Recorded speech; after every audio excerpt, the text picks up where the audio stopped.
मेरे सामाजिक परिवार के सभी सदस्यों और ये वीडियो देखने वालों को नमस्कार।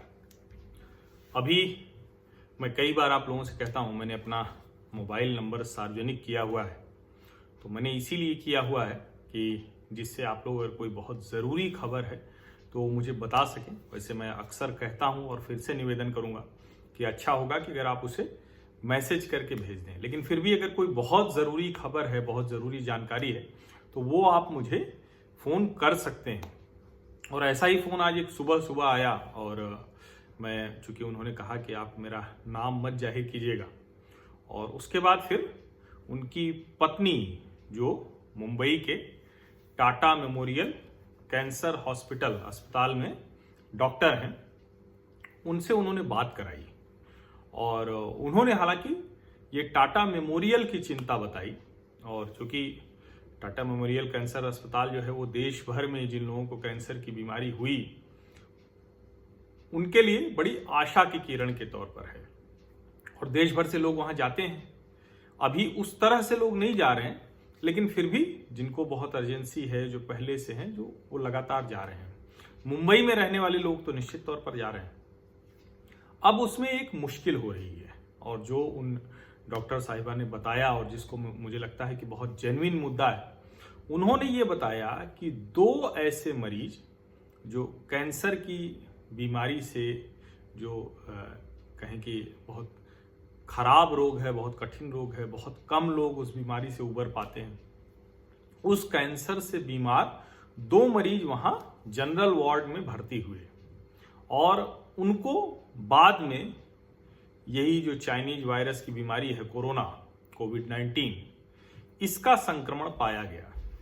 अब खतरा वहां ये है कि उस हॉस्पिटल में उनको ग्लव्स दिए हुए हैं, N95 मास्क दिए हुए हैं और फेस शील्ड दी हुई है, और इन तीनों को मिलाकर वो PPE बोल रहे हैं, पर्सनल प्रोटेक्टिव इक्विपमेंट।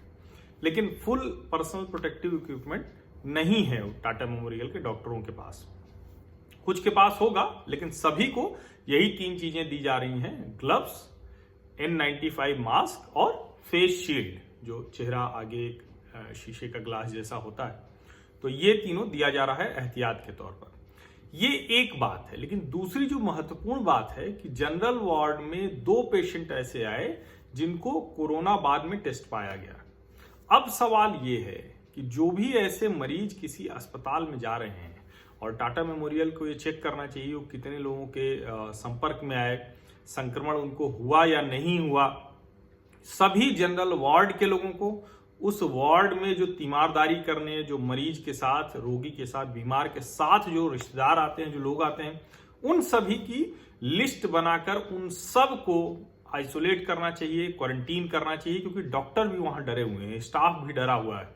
क्योंकि इस तरह से अगर कोई बीमारी निकल रही है और बाद में वो बढ़ती है तो उसको रोकना बड़ा मुश्किल हो जाएगा। और इसीलिए मुझे बड़ी जरूरी बात लगी, और इसीलिए आज मैं उनके हवाले से ये बात कर रहा हूं। क्योंकि उन्होंने अपना नाम न बताने को कहा, तो ठीक है, ये ठीक भी है, क्योंकि वहां वो डॉक्टर है तो ये नाम बताने की जरूरत नहीं है।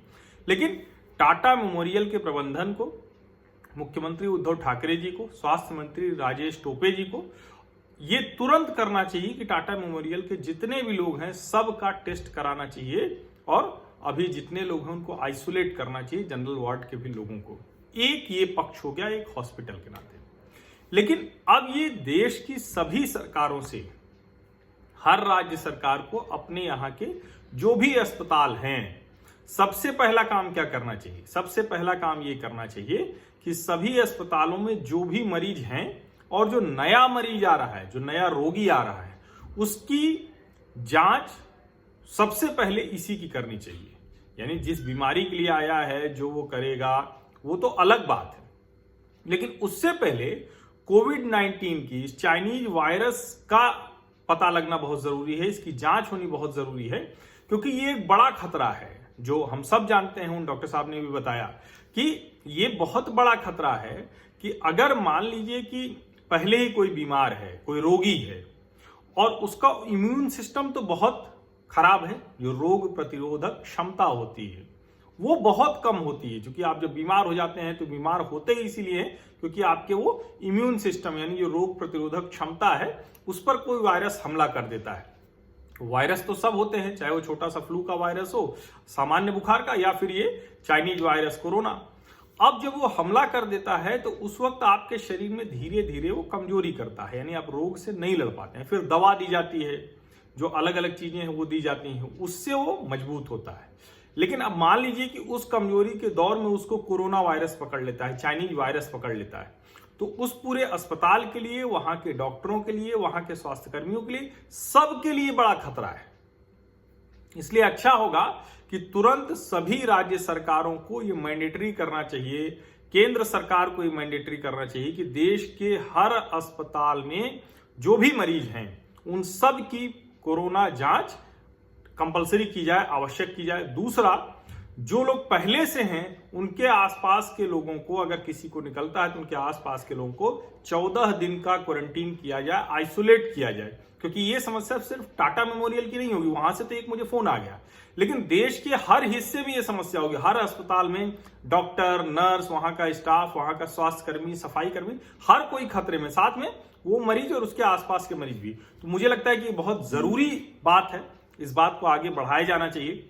और इसीलिए जो मुद्दा है इसमें पैनिक होने की जरूरत नहीं है, घबराने की जरूरत नहीं है, लेकिन हाँ एहतियात जरूर बरतने की जरूरत है।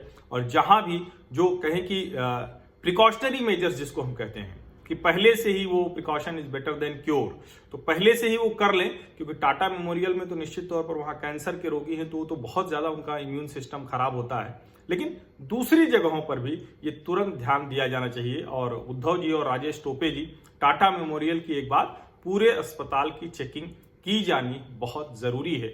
बहुत बहुत धन्यवाद। और आपके पास भी ऐसी कोई खबर है, लेकिन आपके पास खुद खबर है, दूसरे की फॉरवर्ड की हुई खबर मुझे मत भेजिएगा, नहीं तो कई बार हो सकता है कि आपके दबाव में आकर मैं वो खबर बात कर लूं लेकिन वो गलत निकले। इसीलिए खबर वही भेजिएगा जो आप खुद जानते हैं, जो सच है। कहीं भी कोई सवाल खड़ा हो रहा है तो मुझे भेजिए, मैं उसको इस अपने YouTube चैनल के माध्यम से, अपने सामाजिक परिवार की ताकत के जरिए सरकारों तक पहुंचाऊंगा, अथॉरिटीज तक पहुंचाऊंगा। लेकिन फिर वही निवेदन कर रहा हूं कि पहली कोशिश कीजिएगा कि मैसेज कर दीजिएगा, मुझे व्हाट्सएप कर दीजिएगा इसी नंबर पर जो डिस्क्रिप्शन में वीडियो के है। बहुत जरूरी आपको लगता है तब आप फोन कीजिएगा, और खुद जो जानते हैं वही खबर बताइएगा।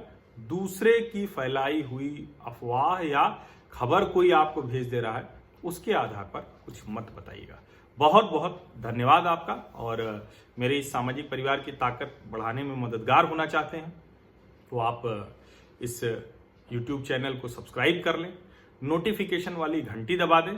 और जो मैंने पहले भी कहा था वो फिर कह रहा हूं कि मैंने जानबूझकर ज्वाइन का बटन नहीं किया है कि जिससे आपको हर महीने एक तय रकम देनी पड़े। लेकिन मैं उन सभी लोगों का धन्यवाद करता हूं कि जो बिना इसके सीधे अलग अलग तरीके से जो जरिए हैं उनके जरिए मुझे हर महीने की एक आर्थिक सहायता देते हैं इस YouTube चैनल को चलाने के लिए।